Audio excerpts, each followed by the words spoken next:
অন্নপূর্ণা ভান্ডার প্রকল্পের কাজ এতদিন পর্যন্ত আপনারা অফলাইনে করছিলেন। অনলাইনে পোর্টালের কাজ স্টার্ট হয়ে গেছে। মাননীয় মুখ্যমন্ত্রী শুভেন্দু অধিকারী ৩রা জুন থেকে অফিসিয়ালি সেই অনলাইন পোর্টাল চালু করিয়ে দিয়েছেন। অফলাইনের থেকেও কিন্তু খুব সহজে অ্যাপ্লাই করার প্রসেস অনলাইনের মাধ্যমে আপনারা করতে পারবেন এবং তাতে আপনাদের সময়ও কম লাগবে, ভেরিফিকেশনও খুব ফাস্ট হবে, তাতে অ্যাকাউন্টে আপনাদের খুব ফাস্ট ৩,০০০ টাকা চলে আসতে পারে। আজকের এই ভিডিওতে আপনাদের সাথে শেয়ার করে দিচ্ছি অনলাইনে আপনারা স্মুথলি কিভাবে অন্নপূর্ণা ভান্ডারের আবেদন করবেন। তো অনলাইনে অ্যাপ্লাই করার জন্য আপনাদের যে সাইটটা যেতে হবে সেটা হলো socialregistry.wb.gov.in। এই সাইটের মাধ্যমে কিন্তু আপনারা অনলাইনে অ্যাপ্লাই করতে পারবেন। এখানে পাবলিক অ্যাক্সেসের আন্ডারে citizen or family log in, তার আন্ডারে দেখুন অ্যাক্সেস সিটিজেন পোর্টাল, এই অপশানে আপনাদের ক্লিক করতে হবে। তারপরে দেখুন এখানে যেটা লাগছে, প্রথমে আপনাদের ডিস্ট্রিক্ট সিলেক্ট করতে বলা হচ্ছে। তো প্রথমে আপনারা আপনাদের ডিস্ট্রিক্ট সিলেক্ট করে নেবেন। তারপরে এখানে আপনাদের যে রেজিস্টার্ড মোবাইল নাম্বার মানে আধার লিঙ্ক যে মোবাইল নাম্বারটি আছে সেই মোবাইল নাম্বারটা এখানে দেবেন। তারপরে নিচে যে ক্যাপচা কোডটি আছে সেই ক্যাপচা কোডটা দিয়ে রিকোয়েস্ট ওটিপিতে ক্লিক করতে হবে। ঠিক আছে, তো এখানে দেখুন 6 ডিজিটের একটা ওটিপি দিয়ে তারপরে ভেরিফাই অ্যান্ড কন্টিনিউতে ক্লিক করবেন। দেখুন এখানে মেন ইন্টারফেসে চলে এলো, ফ্যামিলি ডেটা কালেকশন এই পেজটা আপনারা এখন দেখতে পাচ্ছেন। তো এখানে দেখুন বেসিক্যালি প্রথমেই head of the family details fill up করতে হচ্ছে। হেড অফ দ্য ফ্যামিলির এখানে প্রথমে নামটা বসাতে হবে এবং সেখানে আপনারা দেখতেই পাচ্ছেন অ্যাজ পার আধার আর অফিসিয়াল আইডি, আধারে যে নামটি আছে সেইভাবেই নামটা এখানে বসাবেন। তারপর দেখুন ডেট অফ বার্থ বসাতে হবে, অবশ্যই এটা আধারে যে ডেট অফ বার্থটা আছে সেটা বসাবেন। তারপরে জেন্ডার সিলেক্ট করতে হবে। তারপরে সোশ্যাল ক্যাটাগরি মানে জেনারেল, এসসি, এসটি, ওবিসি বা ইডব্লিউএস যেটা আপনাদের হেড অফ দ্য ফ্যামিলির ক্যাটাগরি হবে সেই ক্যাটাগরিটা এখানে সিলেক্ট করে দেবেন। তার নেক্সট আপনার ফিল আপ করতে হচ্ছে সেটা হলো কন্ট্যাক্ট নাম্বার। অবশ্যই আধারে যে কন্ট্যাক্ট নাম্বারটি আছে সেই কন্ট্যাক্ট নাম্বারটি কিন্তু আপনার এখানে ফিল আপ করতে হচ্ছে। তো এগুলো প্রত্যেকটা স্টেপ আপনারা ফিল আপ করে নেবেন। তারপরে দেখুন এখানে কি চাওয়া হচ্ছে ভোটার কার্ড ডিটেলস। তো এখানে হেড অফ দ্য ফ্যামিলির এপিক নাম্বার দিতে হবে। তারপরে অ্যাসেম্বলি কনস্টিটিউয়েন্সি যেটা হবে সেটা এখানে বসাতে হবে। তারপরে পার্ট নাম্বার বসাতে হবে। ওকে, এগুলো স্টেপ বাই স্টেপ আপনারা দেখে বুঝে ফিল আপটা করে নেবেন। এপিক নাম্বার বসাবার সাথে সাথেই আপনাদের কিন্তু ফাইল আপলোড করতে হবে। তো প্রত্যেকটা যা যা ডকুমেন্টস এখানে আপনারা বসাবেন খুব ভালো হয় প্রত্যেকটা ডকুমেন্টসকে আগে আপনারা স্ক্যান করে বা ছবি তুলে সেটা কিন্তু 200 কেবির মধ্যে রিসাইজ করে জেপিজি, পিএনজি বা পিডিএফ ফরম্যাটে সেটাকে আগে রেডি করে রাখবেন। ঠিক আছে, এখানে দেখুন এপিক নাম্বার বসাবার সাথে সাথেই আপলোড ফাইল যে অপশনটি আছে সেখানে ক্লিক করলেই আপনারা কিন্তু ডকুমেন্টটা আপলোড করে নিতে পারবেন। নেক্সট কাজ হচ্ছে আধার নাম্বার বসানো। আধার নাম্বার আপনারা এখানে বসিয়ে দেবেন এবং তার সাথে সাথেই এখানে এই ফাইল আপলোড করতে বলা হচ্ছে, ডকুমেন্টটা আপলোড করে রাখবেন। নেক্সট ব্যাঙ্ক ডিটেলস দেওয়া হচ্ছে, যেখানে প্রথমে আইএফএসসি কোড বসাতে হবে। আইএফএসসি কোড বসাবার সাথে সাথেই যে ব্যাঙ্ক হবে সেই ব্যাঙ্কে কিন্তু এখানে বাই ডিফল্ট নামটা আসবে। যদি নাম না আসে তার মানে আপনারা বুঝে যাবেন এখানে আইএফএসসি কোড কোথাও একটা ভুল ইনপুট করা হয়েছে, একটু চেক করে আইএফএসসি কোডটা টাইপ করবেন। ঠিক আছে, তারপরে এখানে অ্যাকাউন্ট নাম্বারটা বসাতে হবে এবং তার সাথে সাথেই বুঝতেই পারছেন অ্যাকাউন্ট নাম্বার বসানোর সাথে সাথে নেক্সট কাজ হলো ব্যাংকের পাসবুকের ফ্রন্ট পেজটা আপলোড করতে হবে। তো এই ডকুমেন্টসগুলো তো আগে আপনাদের রেডি করেই রাখতেই হচ্ছে। তো এই সমস্ত কিছু দেখুন ডিটেলস আপলোড করে নেওয়ার পরে আপনারা সেভ ড্রাফট হিসাবে ক্লিক করে রাখবেন, তাহলে হেড অফ দ্য ফ্যামিলির বেসিক ইনফোটা রেডি হয়ে গেল। নেক্সট এবার কাজ হচ্ছে এক একটা করে মেম্বারকে আপনারা অ্যাড করতে পারেন। অ্যাড মেম্বারে ক্লিক করবেন, দেখুন এক একটা মেম্বার অ্যাড হয়ে যাচ্ছে। তারপরে মেম্বার অ্যাড করার পরেই প্রথমে যে পার্টটা আসছে সেটা হলো মেম্বার টাইপ, যে মেম্বারকে অ্যাড করছেন তিনি অ্যাডাল্ট না চাইল্ড।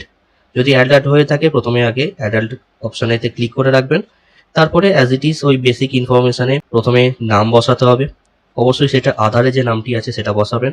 তারপরে relation with head of the family, head of the ফ্যামিলির সাথে তার রিলেশন কি সেটা ড্রপ ডাউন যে অপশানগুলো আসবে তার মধ্যে যেটা হবে সেটা আপনারা বসিয়ে দেবেন।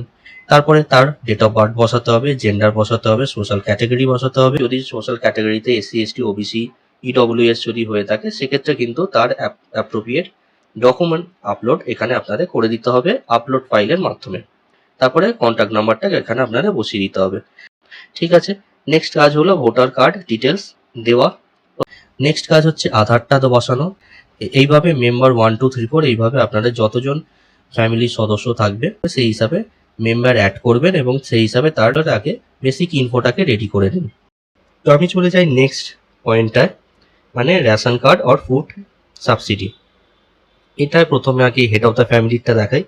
হেড অফ দ্য ফ্যামিলির প্রথমে ration card or food subsidy এই সেকশনটায় যান। এখানে দেখুন, do you have a digital ration card? যদি আপনাদের ডিজিটাল রেশন কার্ড থেকে থাকে তাহলে ইয়েস করবেন, না হলে নো করবেন। যদিও বর্তমানে সবাই এখন ডিজিটাল রেশন কার্ডের মধ্যেই আছে, তো সেই হিসাবে আপনারা সেটা ইয়েস বা নো করবেন। যদি ডিজিটাল রেশন কার্ড হয়ে থাকে তাহলে সেটা কি ক্যাটাগরির ration card, AY, PHH, SPHH, RKSY 1, RKSY 2, যেটা যে ক্যাটাগরির হবে সেই সিলেক্ট করতে হবে। তারপরে রেশন কার্ড নাম্বার এখানে বসাতে হবে। ঠিক আছে, এইগুলো আপনারা ফিল আপ করে নেবেন। তারপরে কি পয়েন্টটা চাওয়া হচ্ছে, weather family is lifting monthly ration from the ration shop. Ration shop থেকে আপনারা রেশন মান্থলি তোলেন কিনা, প্রত্যেক মাসে রেশন তোলেন কিনা সেটা এখানে চাওয়া হচ্ছে। ইয়েস অর নো, সেখানে যদি তুলে থাকেন তাহলে ইয়েস করবেন, আর যদি না মান্থলি রেশন না তোলেন সেক্ষেত্রে আপনারা নো করবেন। এইভাবে এই পেজটা ফিল আপ হয়ে গেলে নেক্সট পয়েন্ট যেটা আছে সেটা হলো অ্যাসেট। তো অ্যাসেটের প্রথম যেটা পয়েন্টটা আছে সেটা হাউস অর ল্যান্ড। তার আন্ডারে যেটা আসছে house size, does your house have greater equals to 3 পাকা রুম, মানে 3টে বা তার বেশি রুম, পাকা রুম আছে কিনা সেটা জানতে চাওয়া হচ্ছে। যদি থাকে, 3টে বা তার বেশি রুম থাকে, সেক্ষেত্রে আপনারা ইয়েস করবেন, না হলে নো করবেন। আর তারপরে পয়েন্টটা যেটা চাওয়া হচ্ছে, whether your family own any land, নিজস্ব যদি জমি থাকে সেক্ষেত্রে ইয়েস করবেন, আর যদি না জমি থেকে থাকে সেক্ষেত্রে নো করবেন। যদি নিজস্ব জমি থেকে থাকে সেক্ষেত্রে ইয়েস করলেই। Total size of land holding of family member in decimal, total কতটা জমি আছে, শতক হিসাবে কতটা জমি আছে, কত শতক জমি আছে সেটা বসাতে হবে এখানে। তার রিগার্ডিং ডকুমেন্টসও কিন্তু এখানে আপনাদের আপলোড করতে হবে। আর যদি নিজস্ব প্রপার্টি না হয়ে থাকে, যদি নো করেন, তাহলে কিন্তু এই অপশনটা এমনিতেই কিন্তু শো করবে না।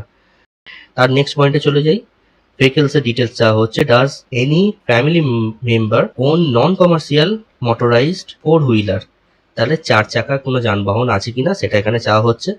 থাকলে ইয়েস করবেন, আর না থাকলে নো করবেন। আর যদি ইয়েস করেন সেক্ষেত্রে, এবং কতগুলো ভেহিকেল আছে, ভেহিকেলের মডেল কি, ভেহিকেল রেজিস্ট্রেশন নাম্বার কি, সেটা এখানে আপনারা ফিল আপ করতে হবে। তার নেক্সট পয়েন্টে চলে যাই, হেলথ অ্যান্ড ইন্স্যুরেন্স। হেলথ ইন্স্যুরেন্সের যদি থাকে কোনো রকম সরকারি বা প্রাইভেট, কোনো রকম গভর্নমেন্ট বা প্রাইভেট যদি হেলথ ইন্স্যুরেন্স থাকে, অবশ্যই সেক্ষেত্রে আপনার ইয়েস করতে হবে। গভর্নমেন্ট আর প্রাইভেট যদি হয়, সেক্ষেত্রে আমি প্রথমে আগে গভর্নমেন্ট চুজ করলাম। এখানে দেখুন গভর্নমেন্ট স্কিমের আন্ডারে কি কি আছে। এবার এখানে একটা বিষয়, যদি আপনাদের স্বাস্থ্যসাথী কার্ড থাকে তাহলে কিন্তু ওই গভর্নমেন্ট স্কিমের আন্ডারে আয়ুষ্মান ভারত আর স্বাস্থ্যসাথী সিলেক্ট করবেন। তারপরে স্বাস্থ্যসাথী যদি কার্ড থেকে থাকে সেক্ষেত্রে তার ইউআরএন নাম্বার যেটা থাকবে সেই ইউআরএন নাম্বারটা কিন্তু এখানে বসাতে হবে। এবং তার সাথে সাথেই সাম অ্যাসিওর্ড কত টাকার এই স্বাস্থ্য বিমাটা আছে এবং অ্যানুয়াল প্রিমিয়াম কত, সেটা সব কিছু কিন্তু এখানে ফিল আপ করতে হবে। ঠিক আছে, এখানে আপলোড ফাইল করতে বলা হচ্ছে। কি কিসের আপলোড ফাইল? এই যে হেলথ ইন্স্যুরেন্স যে কার্ডটা আপনাদের আছে, স্বাস্থ্যসাথী থাকুক বা কোনো প্রাইভেট কোনো হেলথ ইন্স্যুরেন্স করা থাকুক, যাই থাকুক না কেন, সেক্ষেত্রে তার রিগার্ডিং তার ডকুমেন্টস এখানে আপলোড করতে হবে আপলোড ফাইলের মাধ্যমে।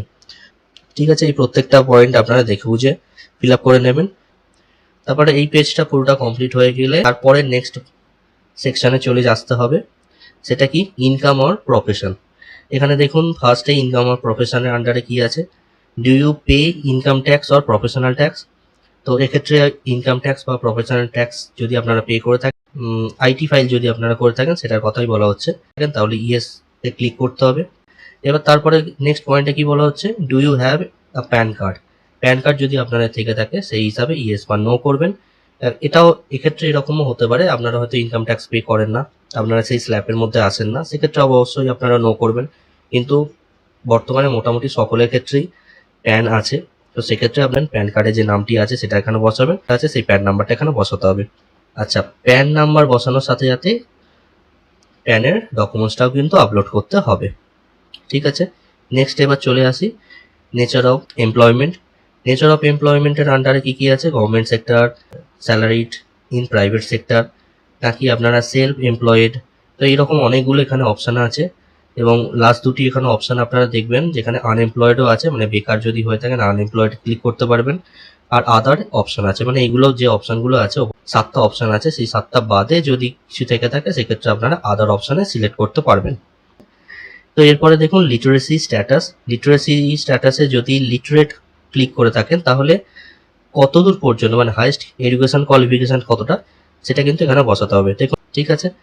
তারপরে পয়েন্টটা কি চাওয়া হয়েছে, are you a former or current holder of any constitutional post, minister, MPs, MLAs, urban local bodies or panchayat local bodies. Panchayat বা আরবান লোকাল বডি বা এমএলএ এমপি বা যে কোনো কনস্টিটিউশনাল পোস্ট যদি হোল্ড করে থাকেন সেক্ষেত্রে ইয়েস করতে হবে, না হলে নয়তে ক্লিক করবেন।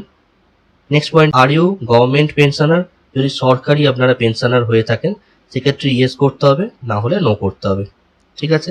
আর ইউ রেজিস্টার্ড আন্ডার জিএসটি, জিএসটির আন্ডারে রেজিস্টার্ড কিনা সেটা চাওয়া হচ্ছে। যদি ইয়েস হয় সেখানে কিন্তু জিএসটি নাম্বারটা এখানে বসাতে হবে, আর যদি জিএসটি রেজিস্টার্ড না হয়ে থাকেন তাহলে সেক্ষেত্রে নো করবেন। এইভাবে এই পেজটা কমপ্লিট করবেন এবং নেক্সটে ক্লিক করে দেবেন। চলে গেলাম তারপরের পয়েন্টে, আইডেন্টিটি ডকুমেন্টস। এখানে দেখুন কি কি আইডেন্টি ডকুমেন্টসের আন্ডারে কি কি চাওয়া হচ্ছে। CA application status.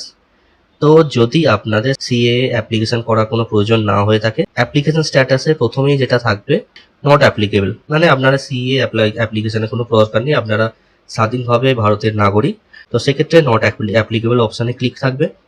আর যদি আপনারা অ্যাপিল করে থাকেন, সিএতে অ্যাপিল করে থাকেন, সেক্ষেত্রে দেখুন অপশানে আছে অ্যাপ্লাইড, সেক্ষেত্রে অ্যাপ্লিকেশন নাম্বারটা বসাতে হবে এবং তার রিগার্ডিং ডকুমেন্ট সেক্ষেত্রে আপনাকে আপলোড করতে হবে।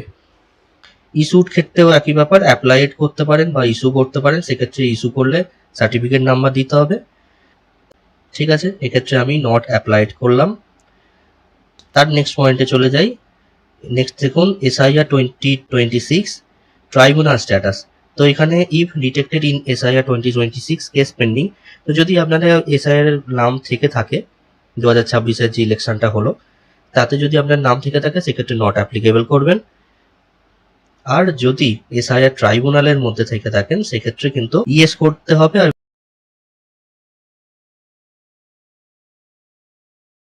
সেক্ষেত্রে কেসের ডিটেলসটা এখানে বসাতে হবে এবং তার রিগার্ডিং ডকুমেন্ট সেক্ষেত্রে আপলোড করতে হবে। আর যদি এসআইআর 2026-এ যদি নাম থেকে থাকে সেক্ষেত্রে আপনাদের নয়তে ক্লিক করতে হবে। এইভাবে পেজটা কমপ্লিট করে নিয়ে নেক্সটে ক্লিক করবেন। ঠিক আছে, এই টোটাল পেজটা কমপ্লিট হয়ে গেল। তার নেক্সট পেজে চলে গেল, সেটা হলো গভর্নমেন্ট স্কিম। গভর্নমেন্ট স্কিমের মধ্যে কি আছে, government pension or scheme receiving government scheme benefit via DBT. তাহলে ডিবিটির মাধ্যমে ডাইরেক্ট বেনিফিট ট্রান্সফারের মাধ্যমে আপনারা যদি কিছু ডাইরেক্ট গভর্নমেন্ট স্কিম পেয়ে থাকেন সেক্ষেত্রে আপনাদের এখানে ডিটেলস ফিল আপ করতে হবে। এবার ধরুন আপনারা কোনো রকম ডিবিটির মাধ্যমে কোনো রকম গভর্নমেন্ট স্কিম যদি না পেয়ে থাকেন সেক্ষেত্রে আপনারা নোতে ক্লিক করবেন। আর যদি পেয়ে থাকেন, যদি ইএস করেন, মানে যদি গভর্নমেন্ট কোনো স্কিম পেয়ে থাকেন, ধরুন আপনারা এর আগে লক্ষ্মী ভান্ডার পেতেন, তো সেক্ষেত্রে এখানে কিন্তু আপনাদের সেই স্কিমটা এখানে টাইপ করতে হবে। যদি আপনারা লক্ষ্মী ভান্ডার পেয়ে থাকেন সেক্ষেত্রে আপনারা এখানে লক্ষ্মী ভান্ডার লিখবেন। দেখুন ড্রপ ডাউন অপশনের মাধ্যমে এগুলো সবকিছু আপনারা এখানে পেয়ে যাবেন। সমস্ত সরকারি যে সমস্ত স্কিম আছে সমস্ত স্কিমের নাম এখানে দেখতে পাবেন, যুবশ্রী, কন্যাশ্রী, এভাবে সমস্ত সরকারি স্কিমের আপনারা নাম পেয়ে যাবেন। বা এরকম করে অনেক কিছু আপনারা এখানে স্কিম দেখতে পাচ্ছেন, সেইভাবে আপনারা স্কিম সিলেক্ট করে নেবেন। এবার যে স্কিমটা আপনারা সিলেক্ট করলেন সেই স্কিমটা বর্তমানে আপনি কি রাখতে চান। ধরুন আপনি লক্ষ্মী ভান্ডার ক্লিক করলেন এবং বর্তমানে সেটা অন্নপূর্ণা ভান্ডারে শিফট হয়ে যাচ্ছে, তাহলে আপনাকে 1 to অপ্ট আউট, মানে আপনি ওখান থেকে নামটা তুলে নিতে চাইছেন, লক্ষ্মী ভান্ডার থেকে শিফট করে অন্নপূর্ণা ভান্ডারে আসতে চাইছেন, সেক্ষেত্রে আপনাকে ইএসএ সিলেক্ট করতে হবে। এইরকমভাবে ধরুন আরও আপনারা অনেকগুলো গভর্নমেন্ট যদি স্কিম পেয়ে থাকেন সেক্ষেত্রে আপনারা অ্যাড অ্যানাদার স্কিমের মাধ্যমে সেই আবার নতুন করে এরকম স্কিমের অপশানের পয়েন্ট আপনারা পাবেন, সেখান থেকে আবার ড্রপ ডাউনের মাধ্যমে যে স্কিমটা পেয়ে থাকেন সেই স্কিমটা এখানে আপনারা সিলেক্ট করতে হবে, নেক্সটে ক্লিক করবেন। ফাইনাল যেটা পেজটা আসছে সেটা হলো ফ্যামিলি ডেমোগ্রাফিক অ্যান্ড অ্যাড্রেস। তো এক্ষেত্রে পার্মানেন্ট অ্যাড্রেসটা বসাতে হবে। এখানে দেখুন বাই ডিফল্ট এখানে ডিস্ট্রিক্ট সিলেক্ট হয়েই আছে, তারপরে এরিয়া টাইপ আরবান কি রুরাল যেটা হবে সেটা আপনারা সিলেক্ট করে নেবেন, পিনকোড বসিয়ে নেবেন, তারপরে পুলিশ স্টেশন এখানে বসাবেন, তারপরে ব্লক, জিপি বা ওয়ার্ড নাম্বার যেটা হবে সেটা বসাবেন, total number of family member, এক্ষেত্রে আপনাকে নিয়ে টোটাল যে ফ্যামিলি মেম্বার আছে সেই ফ্যামিলি মেম্বারের টোটাল সংখ্যাটা এখানে বসাতে হবে, তারপর টোটাল অ্যানুয়াল ফ্যামিলি ইনকাম সারা বছর মিলে আপনাদের বাৎসরিক যে ফ্যামিলির যে ইনকামটা আছে সেই ইনকামটা এখানে বসাতে হচ্ছে। তারপরে number of literate adult member, কতজন শিক্ষিত মেম্বার আছে সেটা সংখ্যাটা বসাতে হবে। আর number of illiterate adult member, সেটা আপনাদের এখানে বসিয়ে দিতে হবে। তো এইভাবে এইটাও কমপ্লিট হয়ে গেলে দেখুন সেভ অ্যাজ ড্রাফটে ক্লিক করে নেবেন, তাহলে লাস্ট যে পয়েন্টটা ছিল ফ্যামিলি আইডেন্টিটি সেটাও কিন্তু ফিল আপ হয়ে গেল। তো এরপরে আবার কি করতে হবে, ইন্ডিভিজুয়াল যে কটা মেম্বার আপনারা প্রথমেই তুললেন প্রত্যেকটা মেম্বারের প্রত্যেকটা পয়েন্ট একটু আগে যেই যে দেখালাম হেড অফ দ্য ফ্যামিলির জন্য যে যে পয়েন্টগুলো ফিল আপ হলো সেইভাবেই ইন্ডিভিজুয়ালি প্রত্যেকটা ক্যান্ডিডেট প্রত্যেকটা মেম্বারের জন্য সেই পয়েন্টগুলো আবার ফিল আপ করতে হবে। ঠিক আছে, তো দেখে বুঝে ফিল আপ করে নেবেন। এবার আমি দেখিয়ে দিই চাইল্ডের ক্ষেত্রে, যদি কোনো চাইল্ড থাকে আপনাদের ফ্যামিলি মেম্বারের মধ্যে তার ক্ষেত্রে কি করতে হবে সেটা দেখিয়ে দিই। আচ্ছা, চাইল্ডের ক্ষেত্রে বাকি আইডেন্টিটি ডিটেলস তো ম্যাক্সিমাম ক্ষেত্রে নোই হবে। এক্ষেত্রে দেখুন সোশ্যাল স্ট্যাটাস অ্যান্ড ডিপেন্ডেন্ট এই জায়গার মধ্যে details of all children in the family attending school, আপনার ফ্যামিলির মধ্যে যে বাচ্চাটি আছে যে চিলড্রেনের কথা বলা হচ্ছে সে কোন ক্লাসে পড়ে সেটা এখানে মেনশন করতে হবে। তো গ্রেড সেকশনের মধ্যে আগে ক্লাস সিলেক্ট করতে হবে, তারপরে কোন স্কুলে পড়ে স্কুলের নাম বসাতে হবে। এবারে স্কুলটা কি ক্যাটাগরি স্কুল, মানে গভর্নমেন্ট কি গভর্নমেন্ট এডেড স্কুল কি স্পন্সর স্কুল নাকি প্রাইভেট স্কুল কি রেকগনাইজ মাদ্রাসা কি আদার মাদ্রাসা, এইভাবে যে ক্যাটাগরির স্কুল সেইটা এখানে আপনাদের সিলেক্ট করে দিতে হবে। ঠিক আছে, তারপরে পয়েন্টে কি আছে children vaccination status, vaccination complete হয়েছে কিনা সেটা এখানে প্রথমে চাওয়া হচ্ছে। যদি ভ্যাকসিনেশন কমপ্লিট হয়ে গিয়ে থাকে বা শুরু হয়ে থাকে সেক্ষেত্রে ইয়েস অপশানেতে ক্লিক করবেন। এবার দেখুন ভ্যাকসিনেশন কার্ড আইডি, ভ্যাকসিনেশনের যে কার্ডটা থাকে সরকারি যদি কার্ড হয়ে থাকে সেক্ষেত্রে একটা কার্ড থাকবে এবং তার আইডিও আপনারা পেয়ে যাবেন, সেই আইডিটা কিন্তু এখানে বসাতে হবে। আর যদি ভ্যাকসিনেশন না করে থাকেন মানে নট ভ্যাকসিনেট করে থাকেন সেক্ষেত্রে লাস্ট ভ্যাকসিনেশন ডেটটা বসাতে হবে বা রিজন ফর স্কিপ, মানে আপনি ভ্যাকসিনেশন কেন করাননি তার রিজনটাও এখানে দিতে হবে। ঠিক আছে, ইয়েস যদি করেন ভ্যাকসিনেশনের যে কার্ডের যে নাম্বারটা থাকছে তার জন্য কিন্তু ডকুমেন্টস আপলোড অবশ্যই করতে হবে। ঠিক আছে, তারপরে সেভ করে নিলাম, এইটা গোটাটা কমপ্লিট হয়ে গেল। এবার দেখুন সবার লাস্ট যেটা আসবে সেটা হলো ডিক্লারেশন অ্যান্ড কনসেন্ট।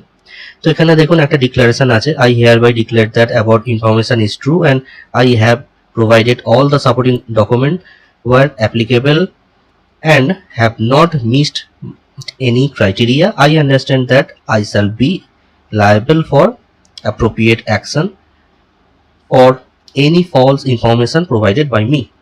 তো এই যে ডিক্লারেশন আছে এটা একবার পড়ে নিয়ে আপনারা যে চেক বক্সে ক্লিক করে দেবেন। সাবমিট অ্যাপ্লিকেশনে ক্লিক করতে হবে। তো সাবমিট অ্যাপ্লিকেশনে ক্লিক করার মানেই হলো গোটা আপনি যে এতক্ষণ যে যা ফিল আপ করলেন সেই কাজটা গোটাটা কমপ্লিট হয়ে গেল। এই ক্ষেত্রে কিন্তু একটা অ্যাপ্লিকেশন রেফারেন্স নাম্বার চলে আসবে, সেই রেফারেন্স নাম্বার নিয়ে আপনি পরবর্তীকালে এটা ট্র্যাক করে চেক করে নিতে পারেন যে আপনার অ্যাপ্লিকেশনটা কারেন্ট স্ট্যাটাসটা কি, আপনার অ্যাপ্লিকেশনটা ভেরিফাইড হলো নাকি এটা ক্যান্সেল হয়ে গেল। সবকিছু কিন্তু আপনারা ট্র্যাক অ্যাপ্লিকেশনের মাধ্যমে কিন্তু ট্র্যাক স্ট্যাটাস চেক করে নিতে পারেন। তো এই হলো বেসিক ব্যাপার, অনলাইনে কিভাবে অন্নপূর্ণা ভান্ডারের ফর্ম ফিল আপটা করতে হবে গোটাটা আপনাদের বলে দিলাম। এই ভিডিওটা যদি আপনাদের জন্য উপযোগী হয়ে থাকে অবশ্যই একটি লাইক দিয়ে আমাকে ইন্সপায়ার করবেন। যদি আপনাদের কিছু প্রশ্ন থাকে বা কোয়েরিজ থাকে অবশ্যই সেটা কমেন্ট সেকশনে আপনারা জানাবেন।